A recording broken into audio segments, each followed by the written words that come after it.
Hello, it is 570, week number 7. We're almost there.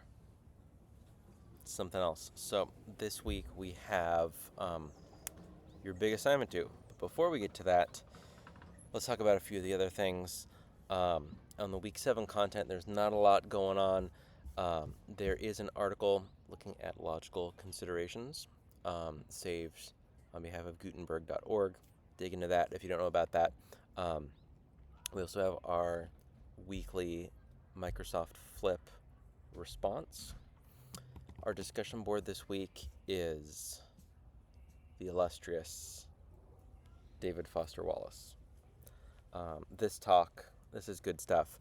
I was talking with Dr. Ramsey Musallam, who revamped this course, the one you're experiencing right now, updated most of the assignments, updated most of the discussion board prompts, and as he was talking with me, we're going back and forth, and I'm giving him some feedback on the changes, and just so impressed with all the things.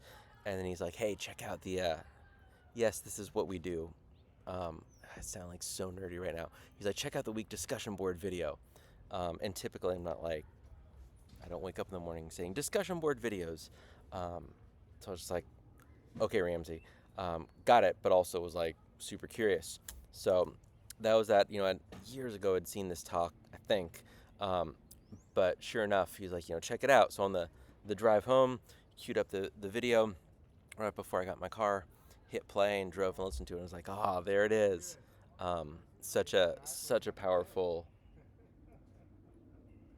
video. I'll leave it at that. I want to see what you have to say about it.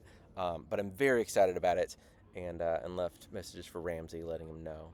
Left him messages. I texted him back and was like, "Yes, this video is so great." I don't know why I said left messages. Anyway, um, yeah, you're going to connect with reflective practice, as I'm sure you would have guessed.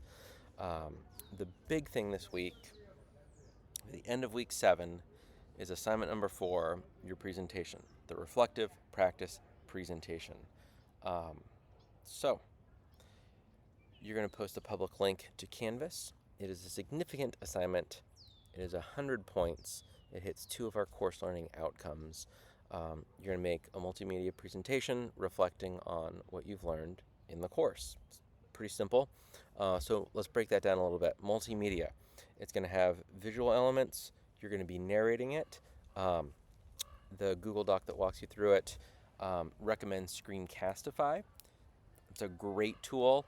I recently had a colleague that just had a Zoom meeting with no one else, logged in by himself, hit record, talked, shared screen, unshared screen, shared screen, talked. Great thing for some of our new high school teachers, which is exciting for us because we're opening a high school. We're on April, May, June, in 4 months. It's a big deal. We've been a K-8 school for 88 years, and in 4 months, K-12. It's exciting. So anyway, Mike used Zoom. You're welcome to use that as well. If you have other tools where you can do a recording, you're welcome to do that. Keynote has a few more complicated versions of that. But you're going to be doing, I'm just kind of going through the bullet points here, explaining reflective practice, summarizing common practices, give us examples of reflective practice in action, but not yours.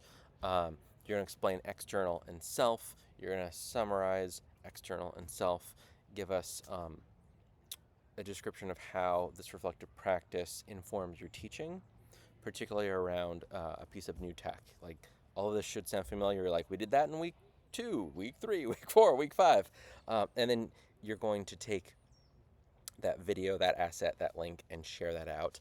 You can even use StreamYard. That could be pretty cool too. That's what our school uses to live stream. You can do a recording and share that. Anyway, many ways that you can record yourself with some slides. Interesting. I wonder if I could do these videos in StreamYard and just click record and then share those links. Because I think it's so important to be able to see the person talking. Like, this is why, part of why video has files that are so big, is that there's so much information that you don't get just by hearing someone's voice. Um, and you can look at the screen. And so I always opt to have just me talking.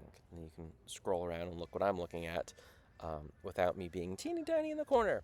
But I wonder if StreamYard could do that. Because you can have different layouts. I wonder. Maybe I'll take a risk and try that week 8. Although I might just forget about it and never do it again. Not the point. Be sure and look at the rubric as you look at this assignment.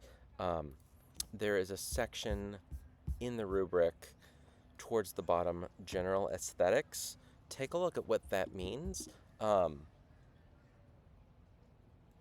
Part of this is defined by the rubric. Part of this is also a bit more subjective, so I want to give you a bit of details. Using Microsoft Clip Art from the 90s, which is now more than 23 years old, is not going to get you on that fourth column. That is not a presentation, I'm reading it, it's not a presentation that embodies an organized, clean appearance. The images are not clear. Like, don't use clip art. Please don't just randomly Google something and copy and paste it. Make sure you're having permission with your summative assignment, your signature assignment in this graduate course. Please do not just copy and paste from the Googles. You can use, like, the Noun Project has fantastic resources, Keynote built in with shapes. You can search and have amazing things.